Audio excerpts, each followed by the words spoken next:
Majorana Lectures par professeur Damour.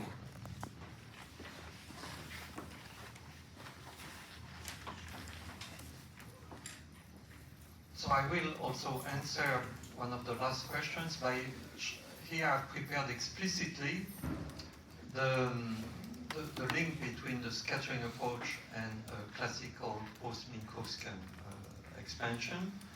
And because I said before, you can start from quantum scattering amplitude, but then you need to understand how you get the classical 1 over h bar part, which is useful.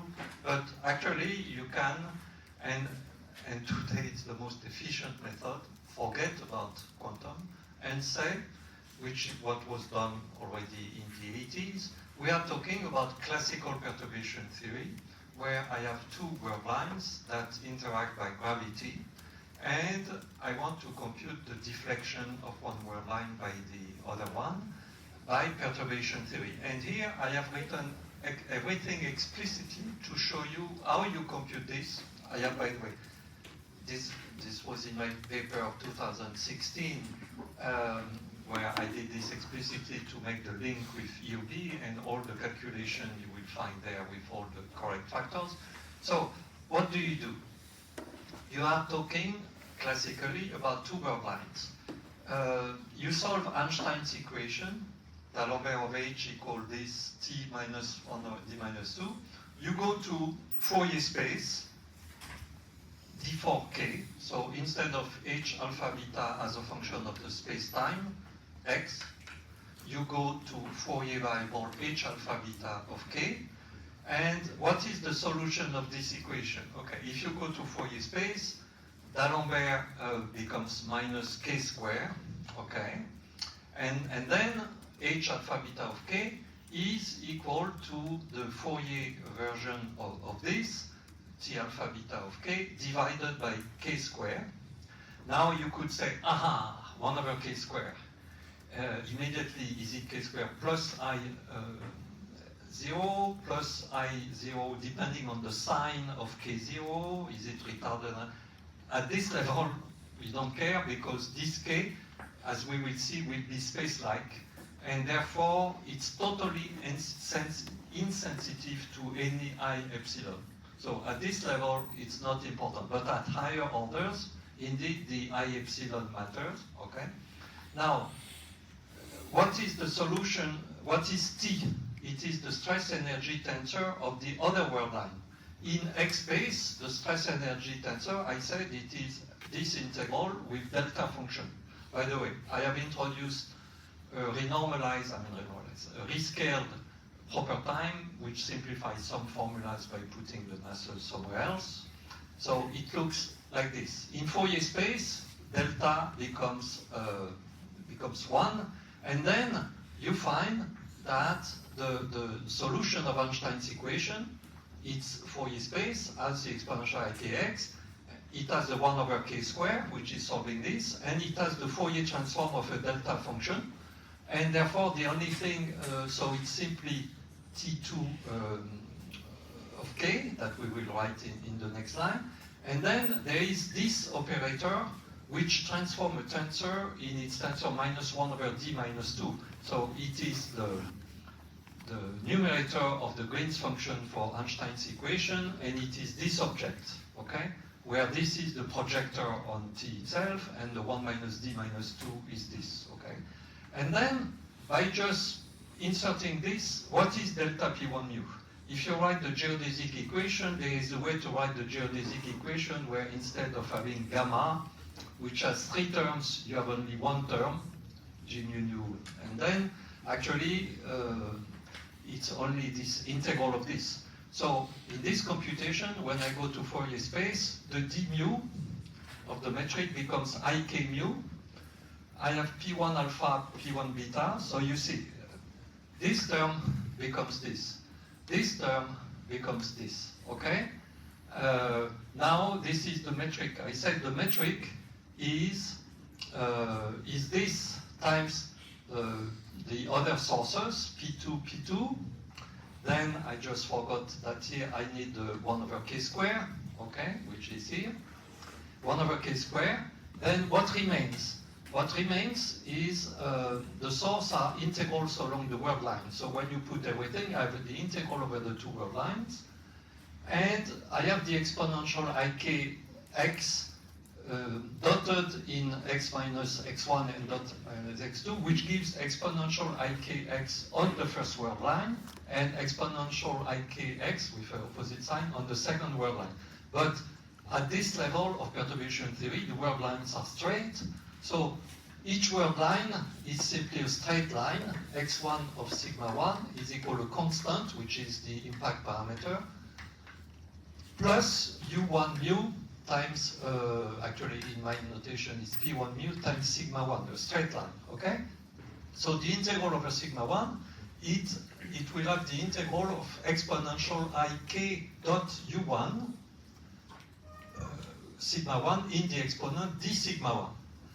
Okay, and now this integral of the word line things, this is a delta function which says that ku1 has to be 0, okay, which is saying that because the word line is straight, I kill the components of k which are along u1. But I have also an integral of u2, so I must kill the components of k, the Fourier variable, also along u2.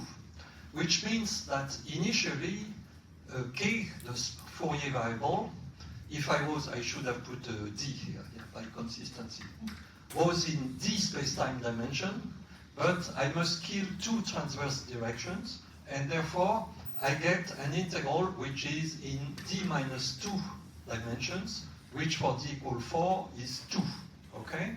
This is, actually, it's the same as the transformation to the impact parameter space that appeared before, that you had this Fourier transform with respect to this. You see it classically. Let me also mention one thing. Here, it's because at this simple diagram, this integral was really the integral from minus infinity to plus infinity of this, which is a delta function.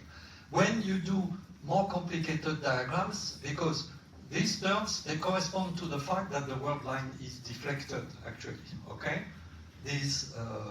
And when these integrals appear not from minus infinity to plus infinity, but to some intermediate time, you have not a delta function, but you have the inverse of this k dot u1, which are the famous econal denominators, anyway. And there, it is only in the limits, okay, you see that the real part of this is the delta function. Okay, just to say that for more complicated diagrams, some of the delta function are replaced by denominators which are linear in k, while other denominators are always quadratic in the Fourier variables. Okay, but anyway, at this level, the calculation is just two lines, and then the only integral you have to do is this integral d minus 2k ik over k square ikb. Now it happens that this integral, when d is 4, exists, I mean, is convergent in the Fourier sense, and gives b over b square. Okay, if it's a very simple integral to do, you can do it. But this is an integral for the scattering delta p. The corresponding phase, I said before that the scattering angle was a derivative with respect to b of the econal phase, 2 delta. So the econal phase would be this without the ik, and now would be d2k over k squared, which is logarithmically divergent. And indeed, in that case, the econal is logarithmically divergent, but it's not important, it's the Coulomb phase, and the derivative is well defined. Okay, but just to explain why, when you are in d dimension, this thing contains 1 over d minus 4 power, which gives a log. Okay, so all this is very simple. At the end, you get the following thing, which is the explicit result, where the numerator is obtained by this contraction. So the numerator of the scattering angle of the impulse here will contain P1 contracted with P1, so it will contain P1 square, sorry, yes, it will contain P1 dot P2 times P1 dot P2 minus 1 over D minus 2 P1 square dot P2 square, okay? Which when D equal 4 gives the famous factor gamma square minus 1/2, which is 1/2 of 2 gamma square minus 1 that we will see later. So it explains at the end why some of the factors that look not evident are immediately obtained by the Einstein propagator, and how it will look in higher dimensions. And, yes, and let me also mention one thing, is this numerator here can be considered as the sum of two effects. One, which is the double copy of Maxwell, because what is the Maxwell amplitude? The Maxwell amplitude, if you do the same for electrons, will be P1 dot P2, because it is vector-vector, dotted in a vector.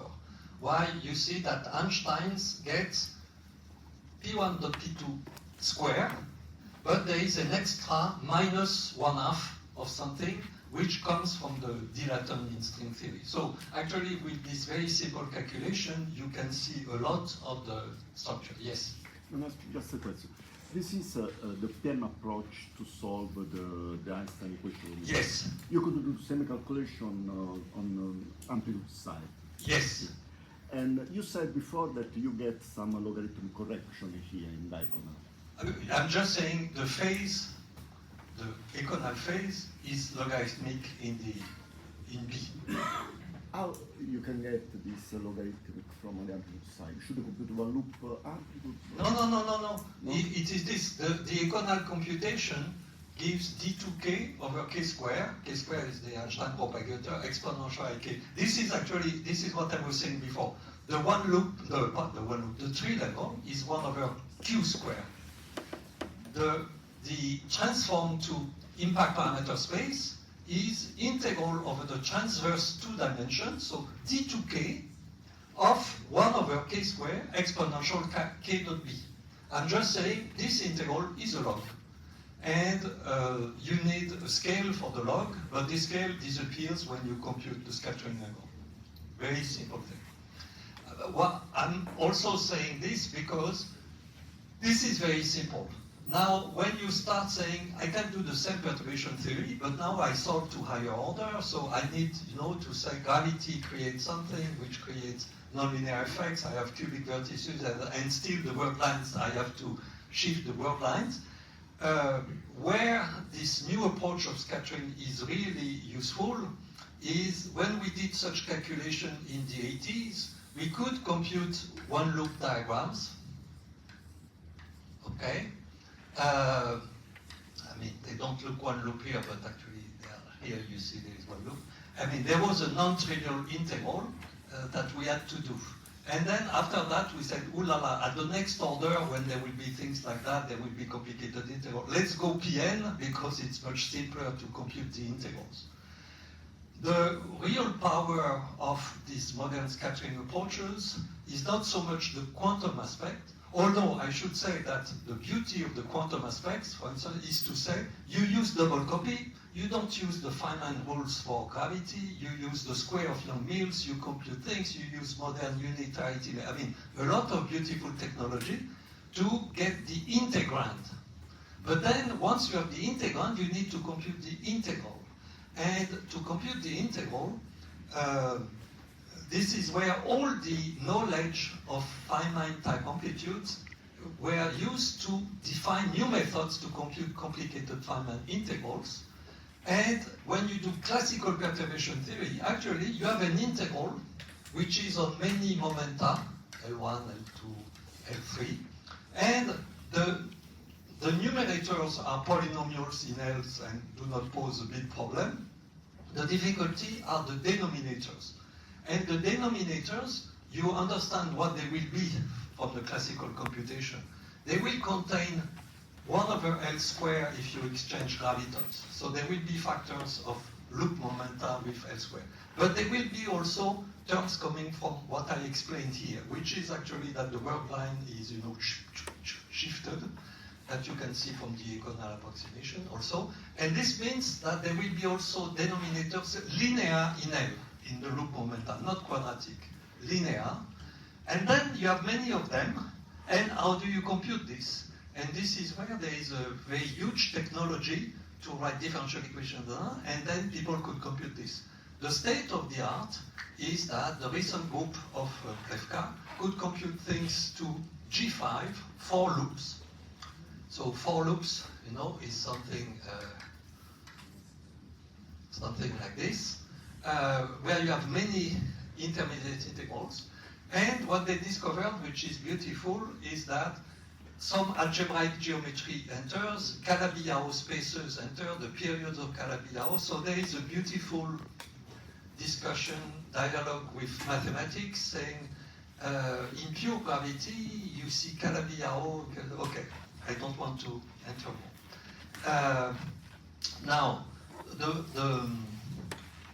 so these classical word-line theories exist in 2 flavors. There is the group of Porto and the group of Plewka. Although, by the way, Plewka wants to call them word-line quantum field theory, actually there is nothing quantum. And this is why they can use retarded, because when you do its classical perturbation theory, you have the I epsilon, the good I epsilon of the retarded from the beginning, because you don't have to do Feynman and then get the thing, okay? It's equivalent in all cases that people could compute, but it gets subtle. Can I ask? Yes? Something I don't understand at all, sorry if the question is naive, but in multiple expansion, you had L, which was the angular momentum, and you had the J, that was total angular momentum, so you had S equal to 2. Mm-hmm. S equal to 2 appears somehow here in this form. S equal to 2 appears in the fact that you have 2 indices here. Okay, S equal to 2 is always the fact that I have tensorial things, and I contract them. It appears that when you use the double copy, you sum over polarizations, and you can use the, okay. The theory behind contains S equal to, and this is important. Now, what I wanted to say is what is the link between, so let's assume, because this is the case, that people have computed the scattering angle to as a PM expansion, okay? And how can one use this to get, because, okay, the main point I was making in my papers is to say, if, as people can compute integrals in scattering theory, maybe they can compute things useful for gravity and for LIGO-Virgo. So let's assume one has computed the scattering angle to a high order. How can I transform this in an EUB language? And then once I have an EUB potential, I can describe bound states and merging things to higher accuracy than before. And it works, okay? Let me describe this dictionary. The basic idea is the following. If I have a scattering situation where 2 particles in the center of mass scatter with an impact parameter, did I put in the good sense? Yes. I will consider conservative scattering where P1 plus P2 is equal to P prime 1 plus P prime 2. We'll come back to non-conservatives. The conservative scattering is described by one scattering angle, which is a function of what? It is a function of the impact parameter, which is the distance between these 2 lines.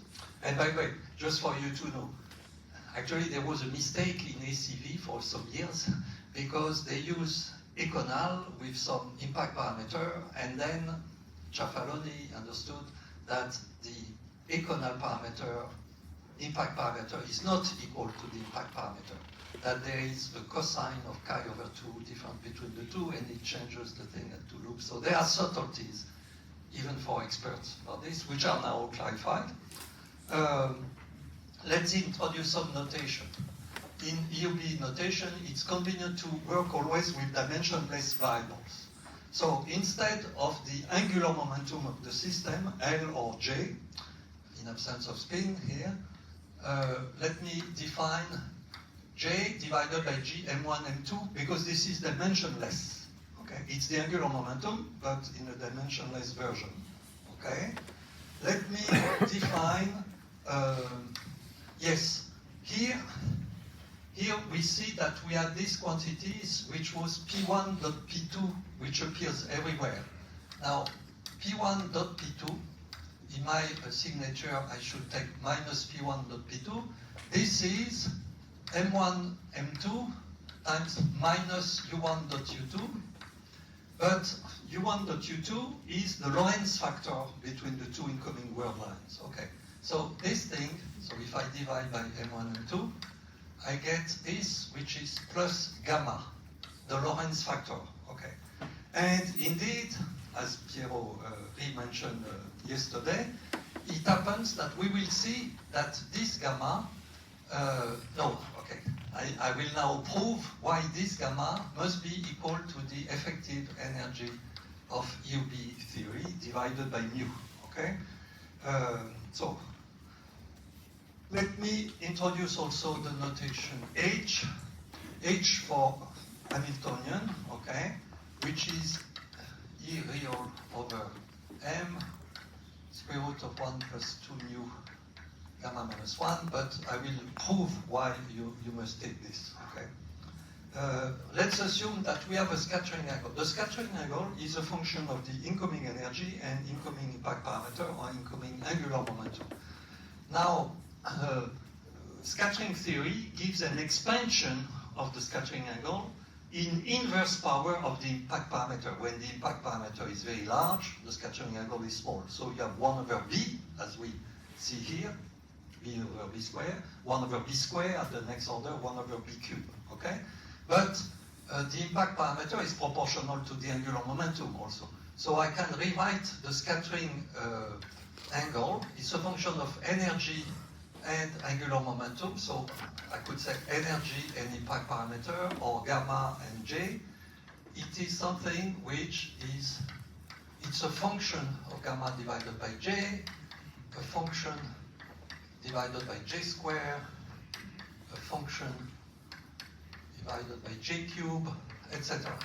Now, with this notation, 1 over j is linear in g. So this term is first power of g, and it's called 1 pm, 1 post-Minkowski. This is 2 pm, this is 3 pm, okay?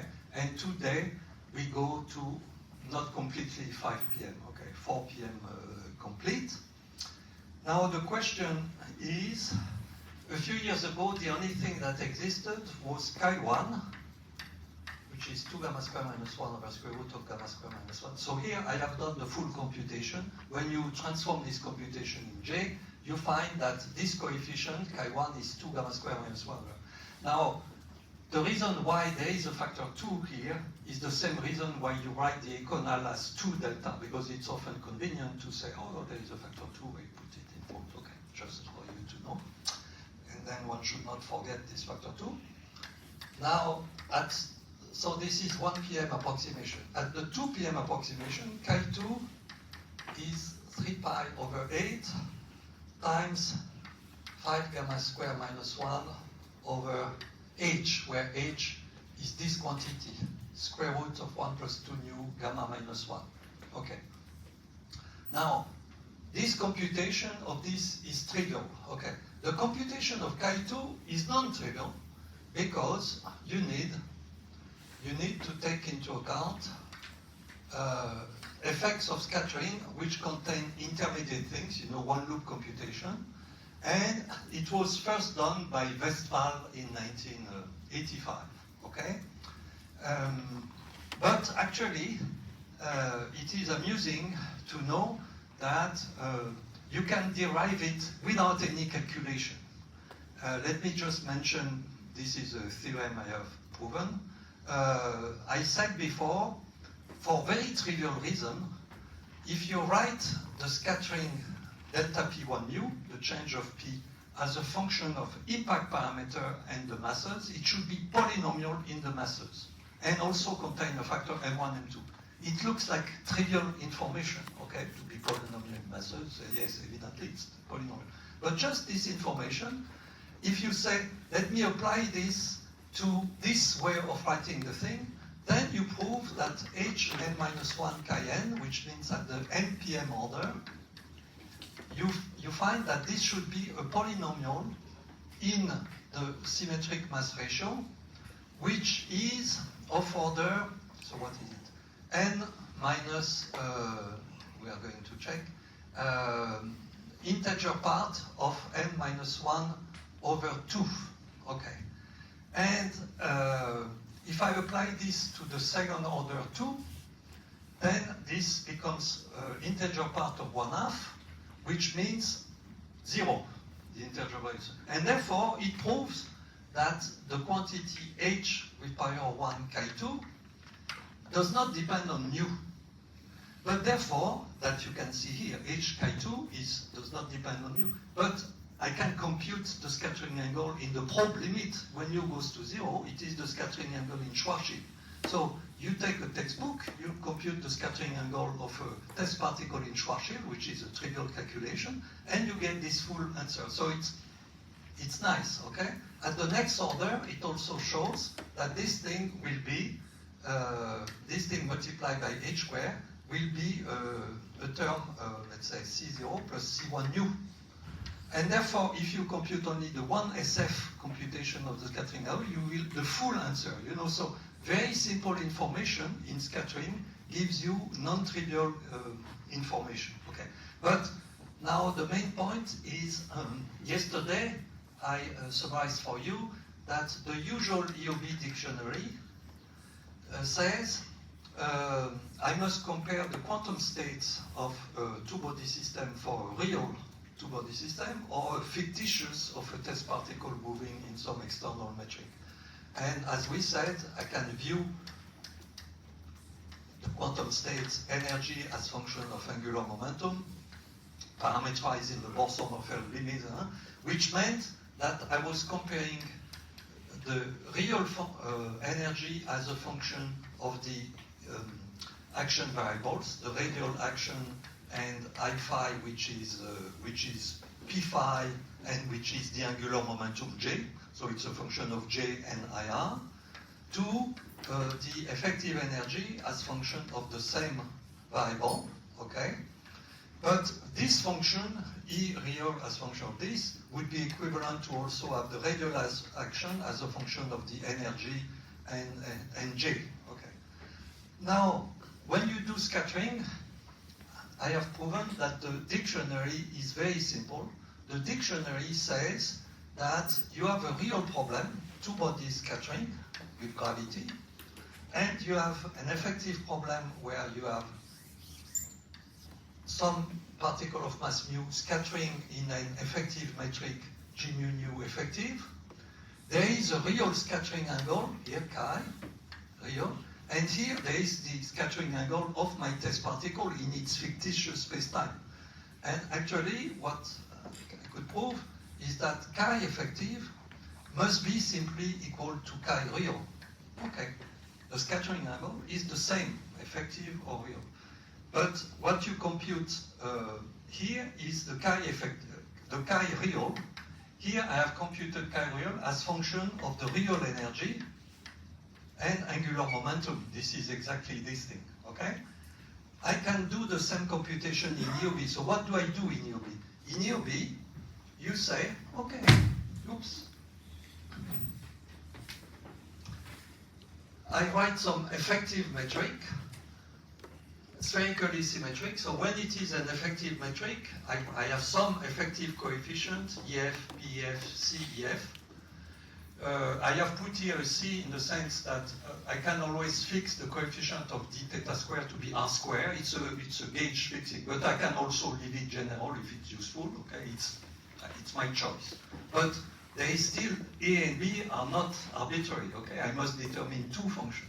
But if you have this, and if you write the mass shell condition is 0 equal mu square plus G mu nu, P mu P nu in this effective problem. Okay, so this is mu square plus G00 will be minus 1 over A P0 square plus the 1 over BR, 1 over B PR square plus P phi square, which is the angular momentum J square over R square, if I use a gauge where C is R square, let's say, plus mu square, and this should be 0.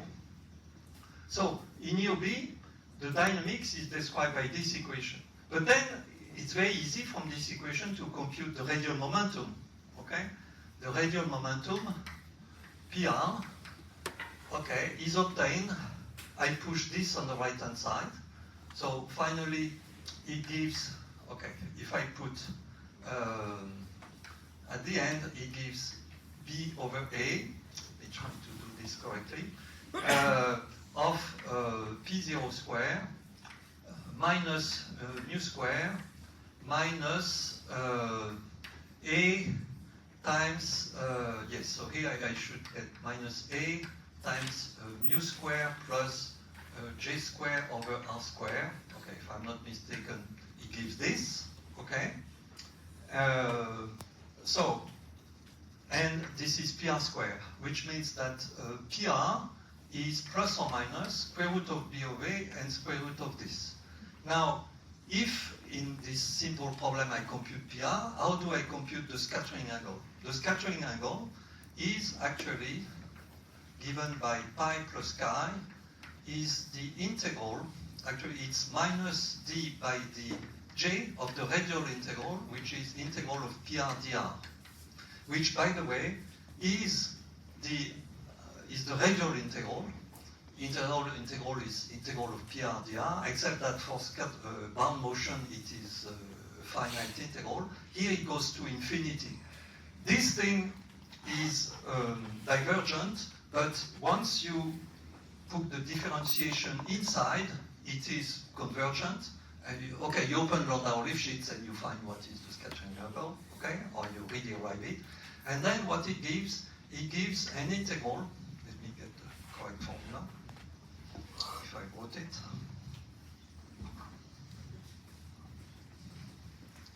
Yes, actually I wrote it. Not, okay, let me leave it in this form. But it's given by a convergent integral. The mass shell condition, yes. Here I have written the mass shell condition in the form just a geodesic thing. When you can allow to say maybe there are more complicated terms in the mass shell condition, and therefore I could add modify mu square by a certain q, which just comes here, okay? If q does not depend on j, if the j dependence is only here, q just goes with mu, and then you have an explicit representation of the scattering angle as a function of the conserved angular momentum of EUB, the conserved energy of EUB, and therefore you must identify this with what you compute. And then, using this, I could prove that at lowest order in G, 1 pm, first order in G, you must have the how is it called?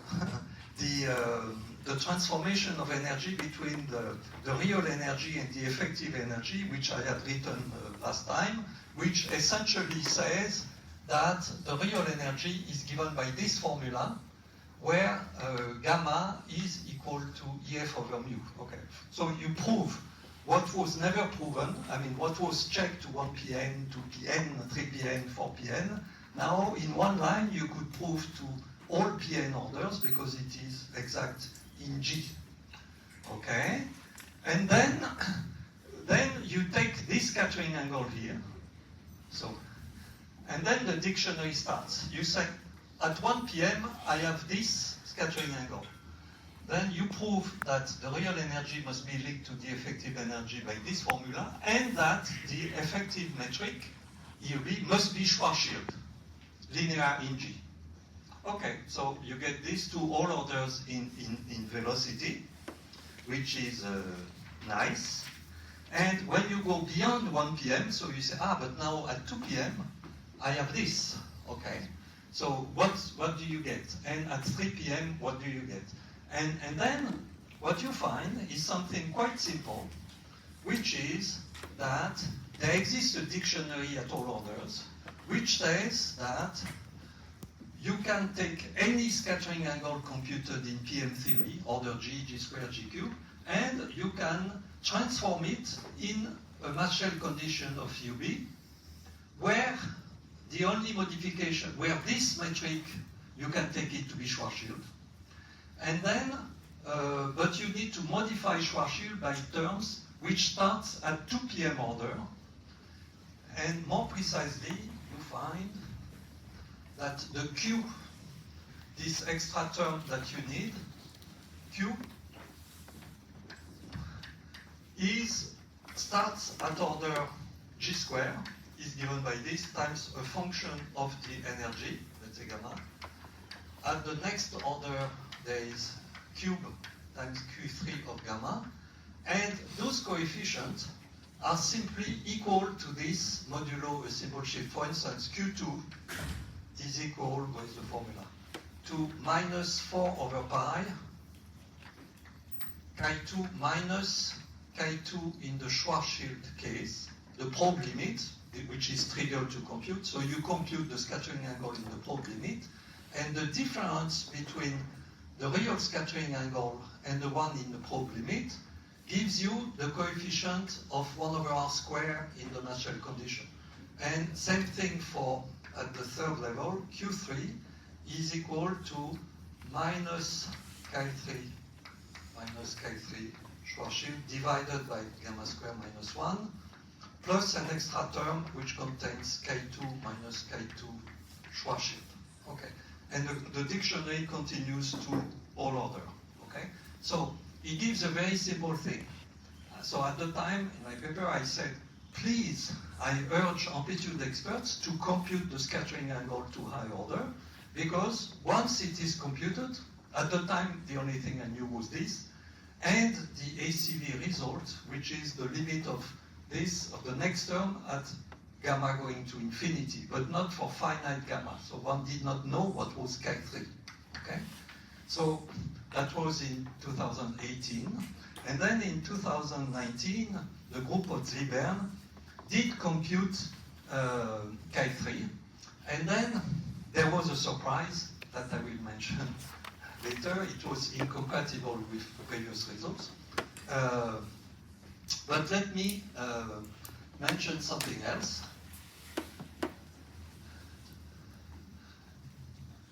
Because EOB is always flexible. I mean, EOB is not carved in marble, you know. You can say it's a general ID, how I can replace two body by some version of an effective problem, but maybe different versions can be better for this problem. And in particular, here I said, when I use the Schwarzschild metric, usually you use the Schwarzschild metric in the so-called Schwarzschild coordinates, where this coefficient is r squared, like in flat spacetime. But you can take Schwarzschild in isotropic coordinates, which are such that, and actually, you can look for a metric.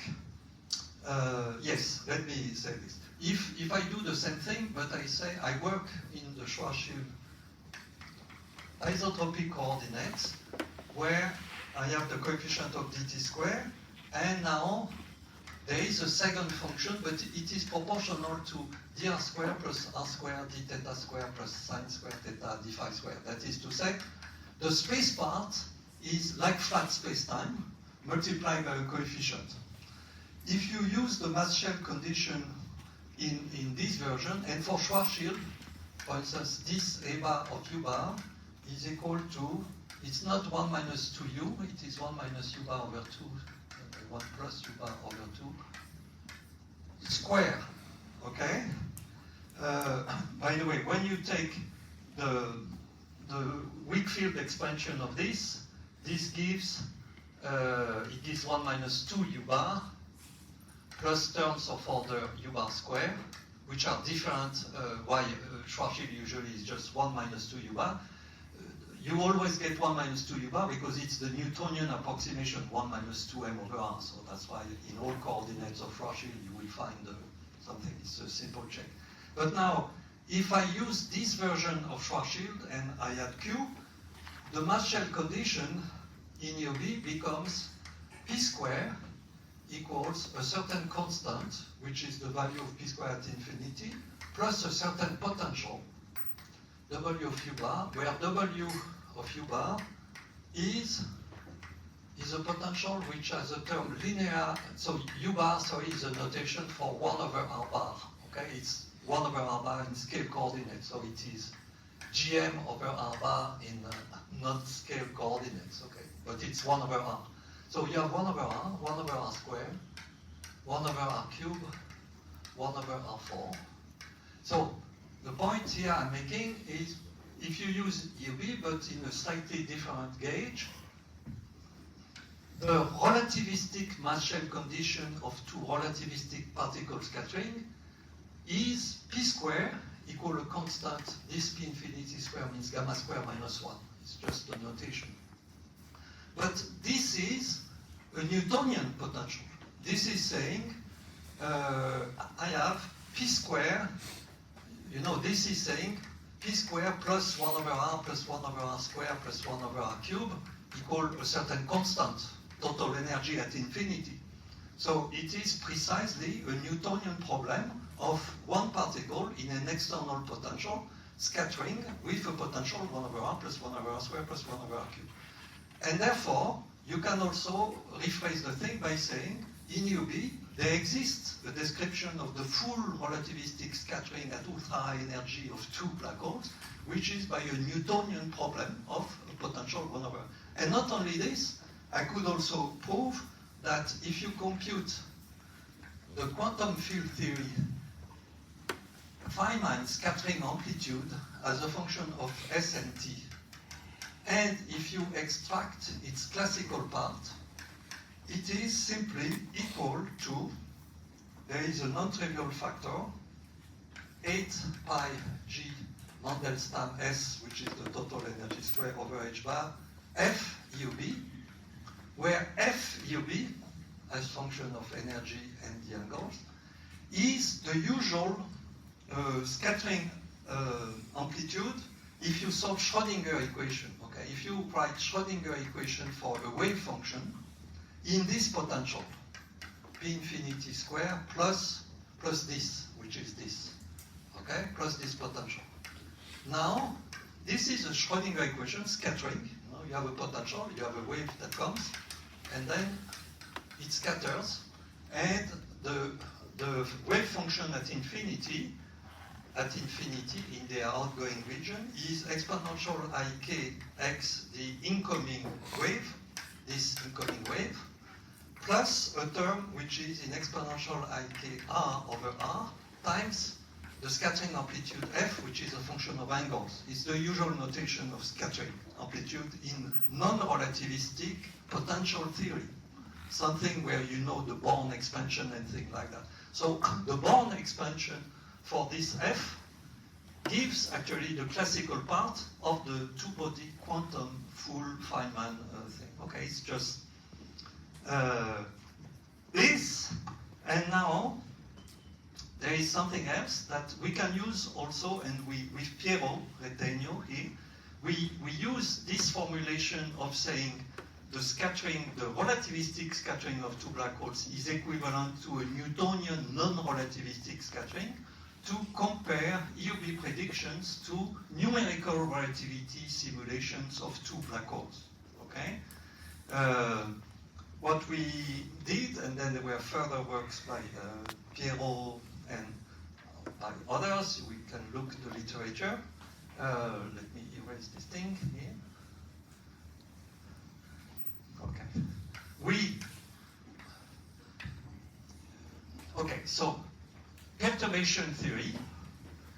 So the PM expansion, the post-Minkowskian expansion, is an expansion in inverse angular momentum. Therefore, it is an expansion which is only valid for large impact parameter where the scattering angle is small. And then you have a first order in 1/J, second order, and things like that. Now, when you do numerical simulations, you take two black holes, and actually, it's more complicated to do scattering at very high scattering angle because you need big grids and you have very small scattering angle. So it's better to do scattering simulation when they scatter a lot, you know. So they come, they go around by 90 degrees, by 180 degrees, by 300 degrees. You have big scattering, okay? And now we use data, and then we work with people redoing numerical simulations. And now you can compare the numerical results. So you do the scattering of two black holes. And as a function of J, the numerical results, you know, they give points, let's say something like this. Okay. These are numerical data with rather small error bars. And now you can say, let me compare this to post-Minkowskian expanded thing. Okay? And then when you do that, you find that the 1 p.m. approximation is okay here, but then it gives something like this. So this is like 1 p.m. The 2 p.m. approximation is better here, but only slightly better here. The 3 p.m. here, the 4 p.m. is here. So even when you use the 4 p.m. perturbation theory expansion, you have like a factor 2 difference with numerical relativity. But you say this is normal because these are scattering angles of 300 degrees, you know, enormous scattering. You do not expect perturbation theory to be valid. But now if you say, let me do this. I use perturbation theory. I transform perturbation theory in an EUB potential with, I did not write yet. I should have said that W1 is actually linked to, is 2 gamma square minus 1.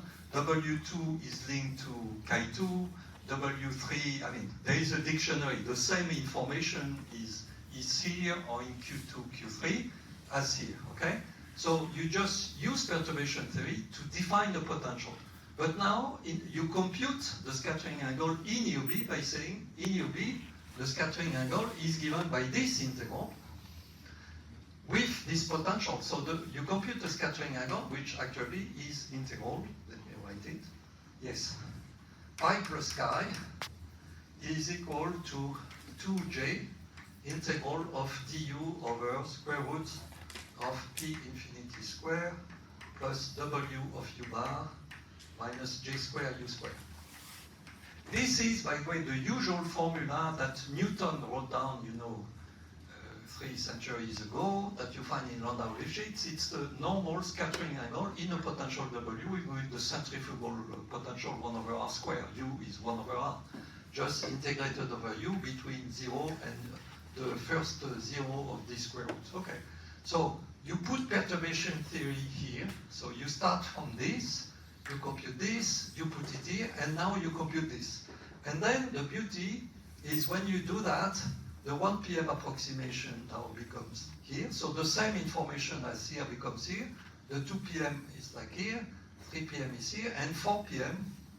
in our paper was nearly on top of the numerical thing, okay? Which is saying, if you use perturbation theory, it's bad, but we expect why it is bad. But if you resum it using EUB, saying the same information I convert in a potential between two bodies, and then I compute the scattering angle, it agrees very nicely with the thing. And also with Pierrot, what we could use was to use numerical relativity to extract the numerical value of the potential W. Not its perturbation expansion, but what numerical relativity says it should be by using the so-called Firsoff inversion formula from Landau Lifshitz. Okay? Next formulation of EUB. Yes. When we use EUB for describing bound states and merger and things like that.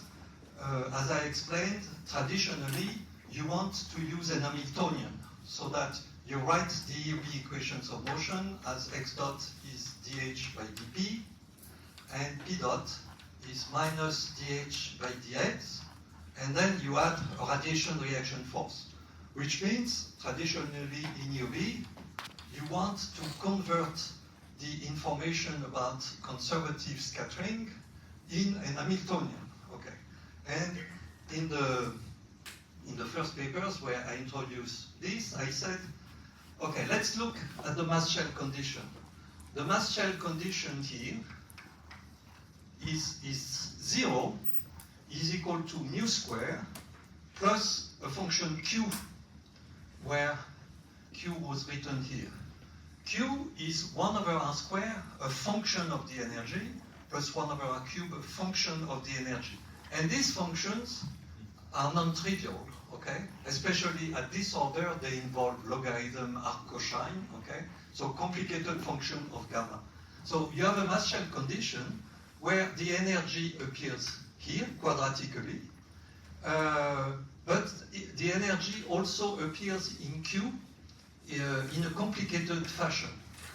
And usually a mass shell condition, E square minus P square plus M square equals 0. You solve to get E equals square root of M square plus P square. So you must solve it in the energy if you want to get an explicit Hamiltonian. But here it was clear that you don't want to solve it explicitly because, I mean, you cannot solve it explicitly.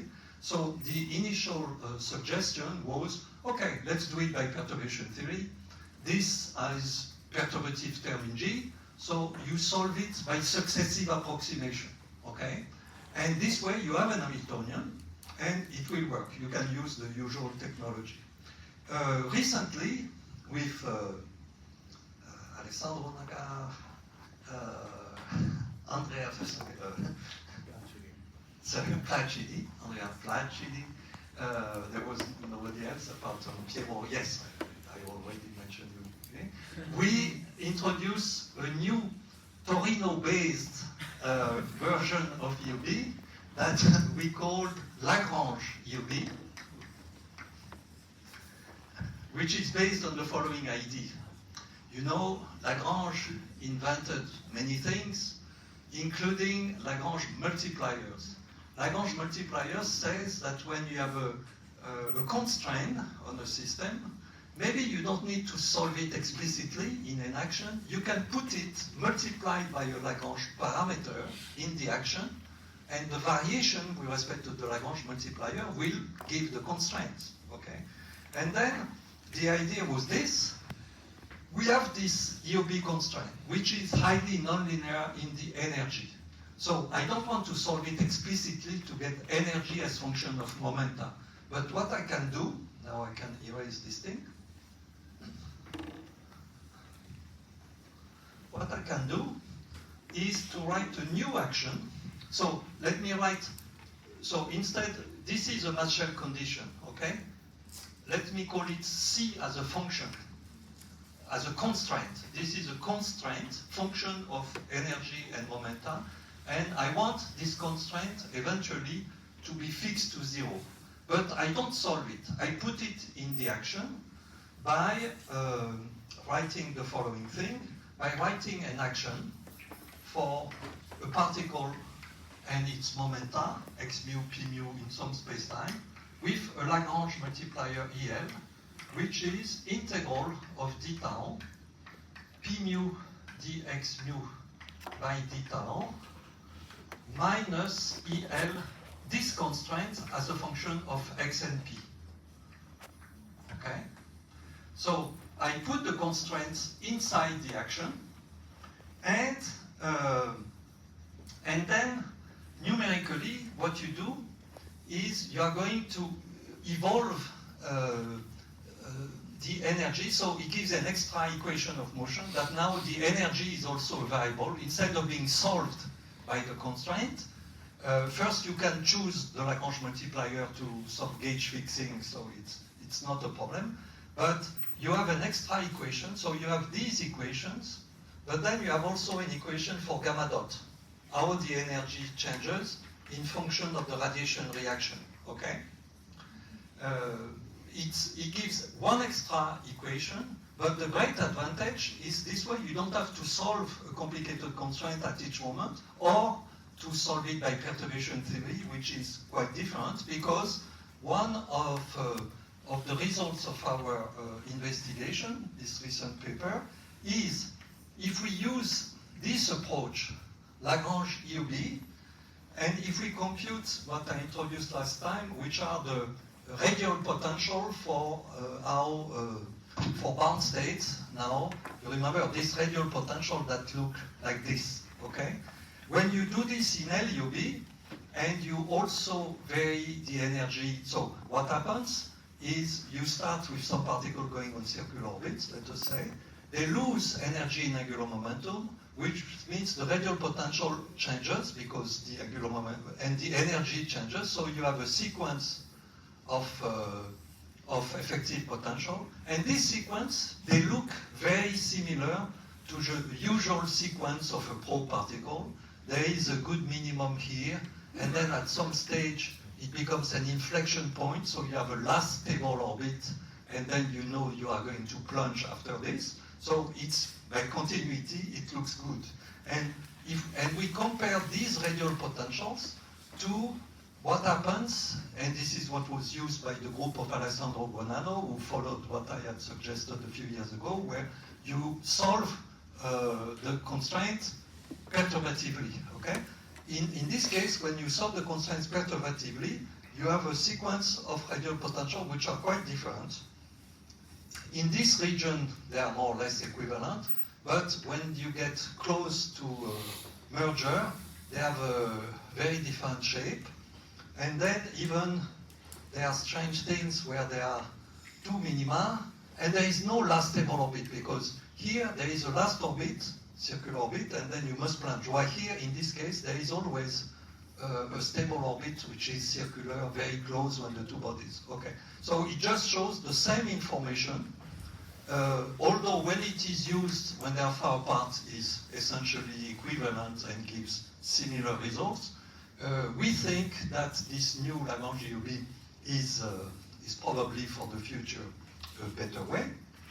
And in the last minute, yes, I want to mention about radiative effects, but I am at the end, so it's good. Actually, I prepared more, but that's okay.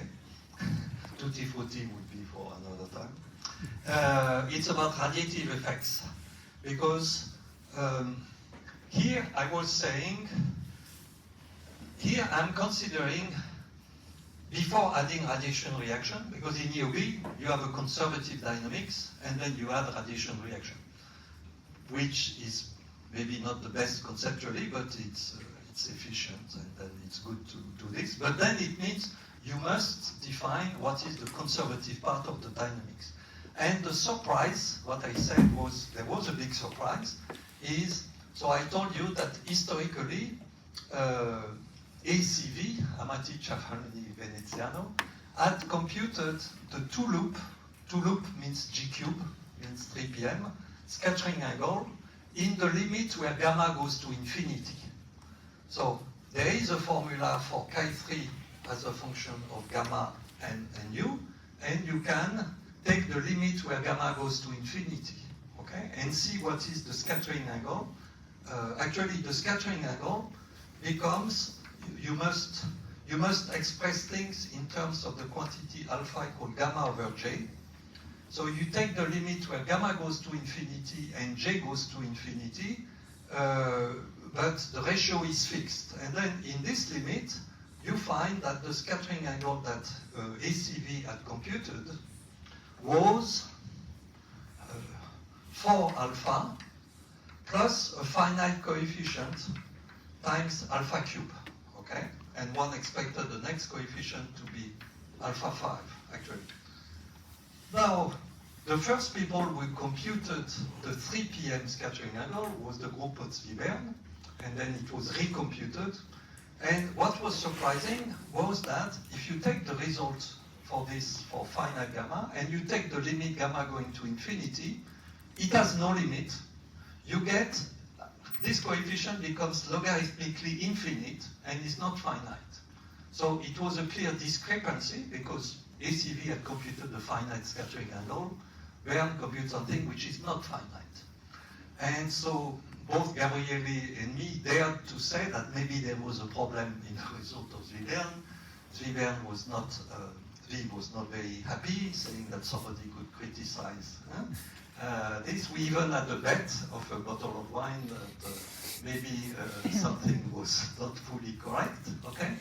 And the answer came from two things. First, the group of Gabriele said in supergravity and already in ACV, there are radiative effects that are important.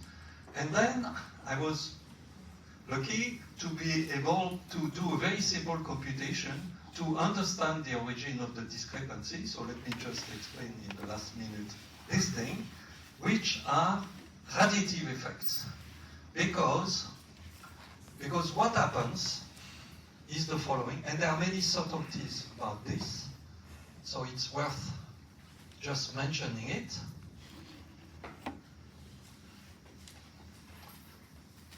Subtleties both classically and quantum mechanically. If you have two bodies scattering, and before I was saying, yes, they interact by gravity at the nonlinear level and things like that. Okay. If you think of the same problem in electromagnetism, you can say, if I want a conservative dynamics of two particles exchanging electromagnetic field, it exists. It is called the Fokker action, where you just need to say that the Green's function, which is propagating the photon, is symmetric, half advanced, half retarded. This way, you are not retarded, you don't lose energy at infinity, you are conservative. And then it seemed very natural to say the same thing should exist in gravity if you take a symmetric Green's function at all orders, and then that will define a symmetric, a conservative dynamics. This is a delicate statement, which is still state-of-the-art in the sense that now Plevka is trying to compute this at G5 order for the conservative part, and nobody knows exactly what the number. But physically, what is clear is the real dynamics is not conservative. What happens in classical gravity is not only the two things interact, but they emit gravitational waves. Okay? You have not only the Coulomb type interactions, Newton type, but you also lose things, and therefore there is radiation reaction effect. Now it happens that many years ago, with Donato, I have many Italian collaborators, Donato Bini, we discovered a nice formula which says that when you are losing energy and angular momentum in gravity, this gives an extra radiation reaction contribution to the scattering angle. That the scattering angle, when you take it linearly in the losses, is the sum of a conservative scattering angle and an extra term due to the loss of energy and angular momentum, given by a very simple formula, minus 1/2 of the radiated angular momentum d chi by dj conservative plus the radiated energy, so in the form of gravitational waves, d chi by dE. Okay, very simple formula. And now there is a new subtlety which starts, which is how do you compute the loss of angular momentum and the loss of radiated energy? First, chi, the scattering angle, starts at order g, because this term is the minimum order is g. So this term here is of order g. This term is of order g. It is easy to see that radiated energy during scattering starts at order g cubed, which means that this term is of order g to the 4. And therefore, it's not relevant at the order we are talking about. But we had shown with Nathalie Deruel, I don't dare to say how many years ago, that in scattering, before the scattering craze, that there was a loss of angular momentum, which was of order g squared. And we had computed this loss of angular momentum to lowest Pn approximation. But what I realized is one can compute the radiated angular momentum exactly at order g squared, because it is given by a formula which is the following: Kij over 16 pi g times integral over retarded time, integral over angles of, if I introduce the waveform at infinity projected on E theta plus E phi, okay, some projection at infinity along the direction n, and then angles E theta E phi. These are the TT things. And I call this Fij as a function of retarded time and angles over R.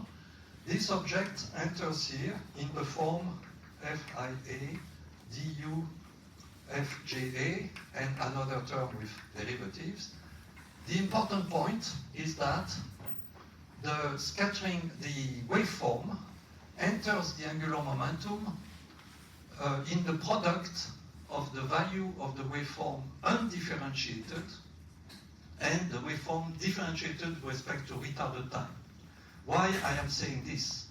Because when you have a scattering, you have a part of the waveform that it's linked to Weinberg also 1965, something like that. Part of the waveform, sorry, it's computed by Einstein 1916. When I have two bodies moving, it creates a gravitational field in 1 over R, which is just the Coulomb field. You know, part of this Fij, let me just draw this. Fij, as a function of retarded time, is a function which looks like this. Okay? Okay. It is a function which, like people insist on saying, yes, there is a memory, which is the Weinberg memory, in the sense that the value of the waveform at plus infinity differs from the value of the waveform minus infinity because the momenta have changed. But there is more than this, because the value of the waveform at minus infinity is not 0, because it is pi pj divided by r, simply what the incoming thing. And when you compute this, you find that this term is independent of time, so I can factor it out.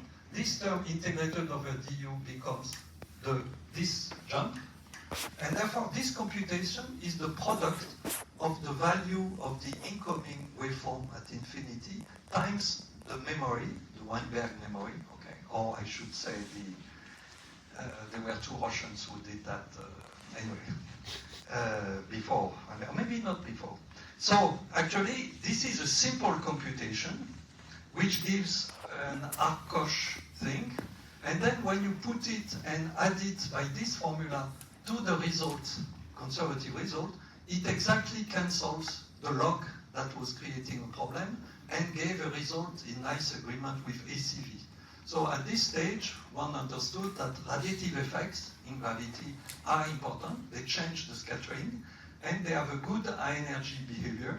So every physicist at this stage was ready to say, at order g cube, they cure the problem, therefore the problem will be cured immediately at order g4, g5, except that at next order it does not work. At order g4, the energy is too large, the angular momentum is too small, and we still have infinity, which shows that there are very interesting problems that we don't understand about gravity, radiation, scattering, and all that.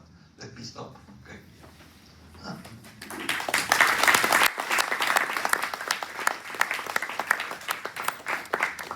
These questions?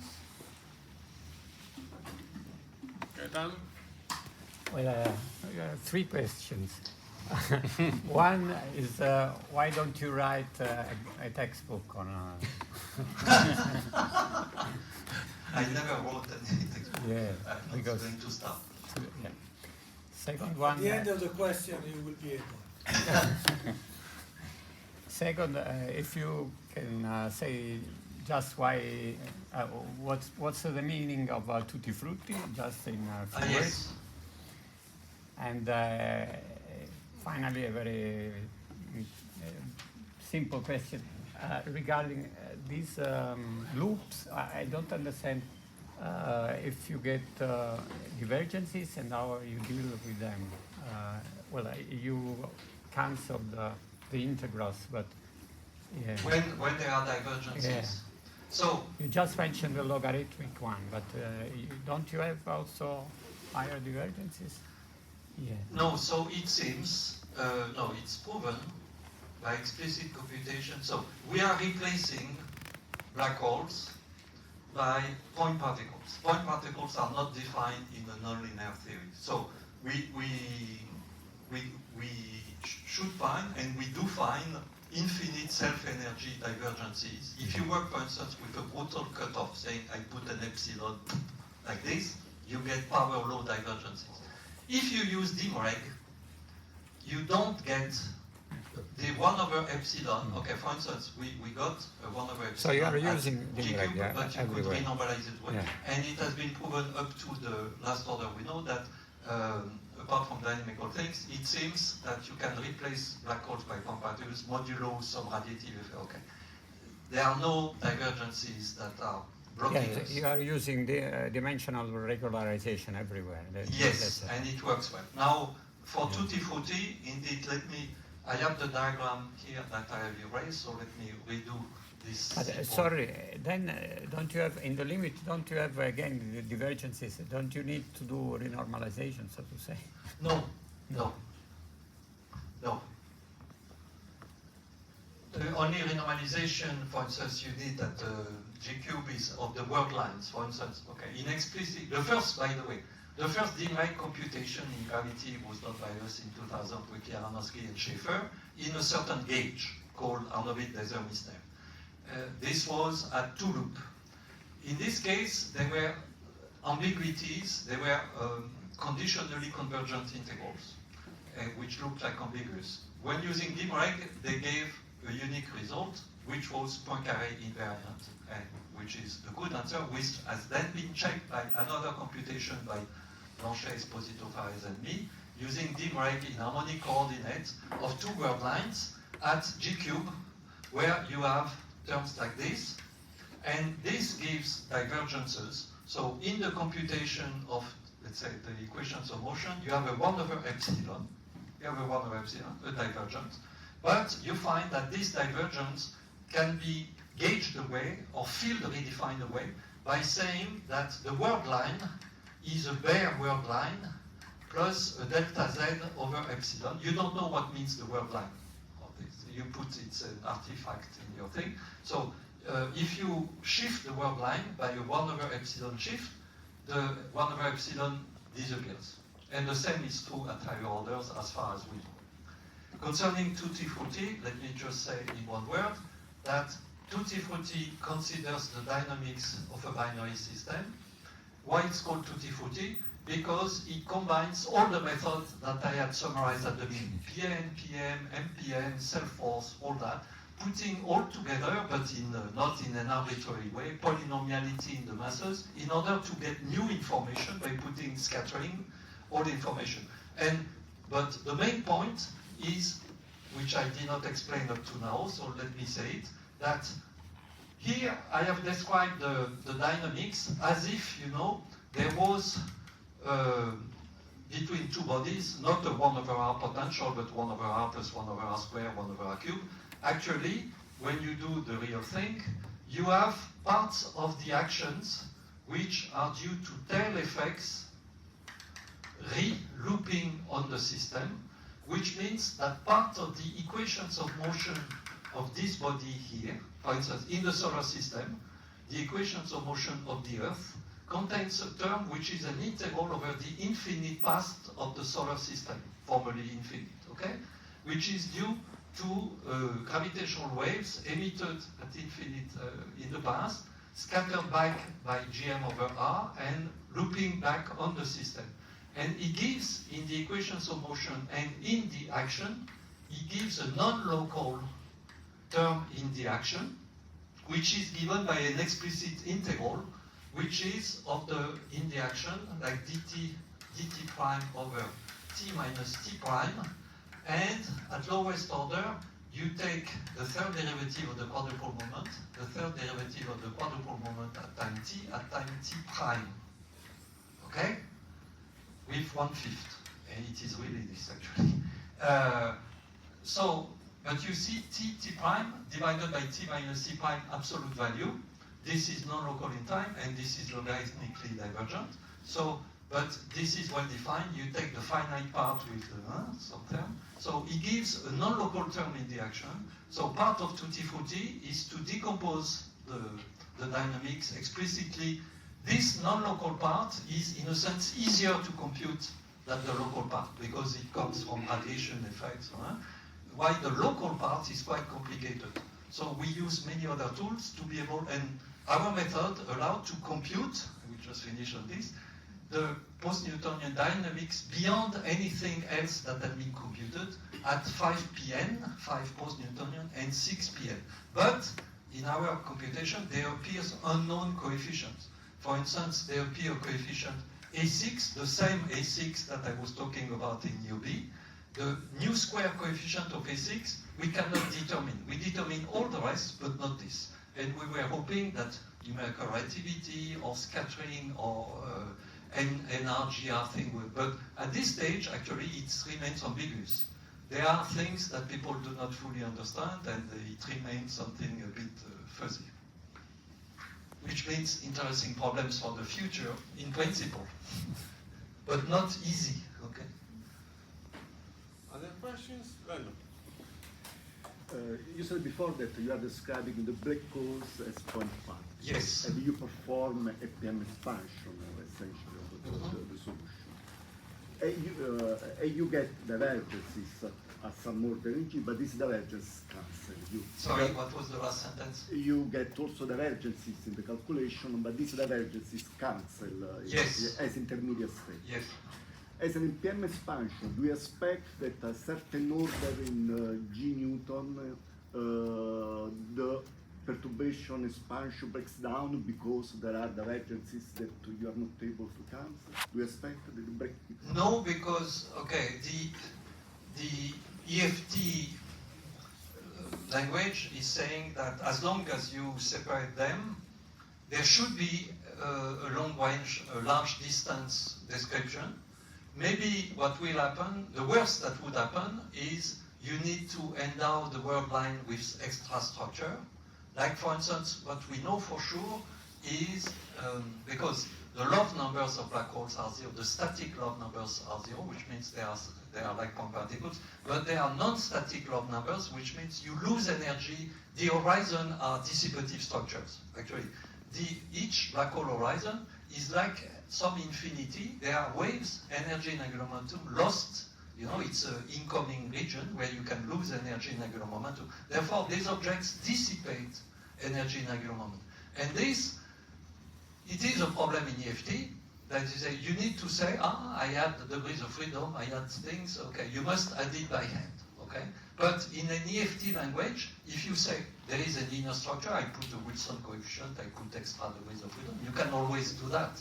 The question is whether, can you compute everything from first scratch, from first principle?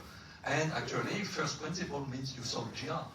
So you need another method for doing this that I did not have the time to mention, which is match asymptotic expansion, where you can, I worked on this in the past, you can describe black holes as objects. In principle, in classical gravity, you can describe everything, okay? Other questions? Can you apply this effective description of the black holes as point party what calls if there is a cloud, for example? If there is one, sorry? A cloud, for example, made of a scalar field surrounding the black holes. If there is an extra scalar field, you need to know the structure of this cloud, okay? The action must be changed, okay? If there is scalar, Einstein plus scalar gravity exists. If you consider Gauss-Bonnet black holes, they could have a non-trivial structure. Ordinary black holes should not have a scalar hair, so then they should be much simpler. Okay, so you can describe in ordinary scalar gravity, black holes are as simple as a thing because they don't have extra hair due to scalar. but you may have long-lasting waves. So it's true that with scalar fields, for instance, all the tail effects and the wave effects, they come at lower Pn order. So you have propagating effects that you must add, but it's not so much linked to the horizon. Thanks. So, if there are no, Last chance for a last question. if there are no other questions, I think we would like to thank the rest of the room for his part, his lectures, for having shared his enthusiasm and his deep insight with all of us. Thank you very much. Thank you.